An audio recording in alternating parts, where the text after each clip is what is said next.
এই তো এই তো আমি তপবন মাঝারে অবস্থিত হয়েছি। এই তপবন মাঝারে থেকে আমি এখান থেকে দেখব কে ধর্ম ও অধর্ম পালন করেছে। কিন্তু এই তপবন থাকতে হলে তো আমাকে একটি আশ্রমের প্রয়োজন রয়েছে। হ্যাঁ, তো আগে আমার আশ্রমটুকু তৈরি করতে হবে। আশ্রমটুকু কোন দিকে তৈরি করবো?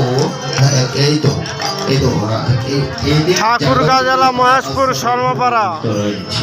তাই আগে লীলাটির নাম হচ্ছে হরিশ্চন্দ্র রাজা। ওম শান্তি, ওম শান্তি, ওম শান্তি। বাহ, আমার আশ্রমটুকু খুব সুন্দর হয়েছে। কিন্তু আশ্রমে থাকতে হলে তো আমাকে কিছু ফুল পুষ্পর প্রয়োজন রয়েছে।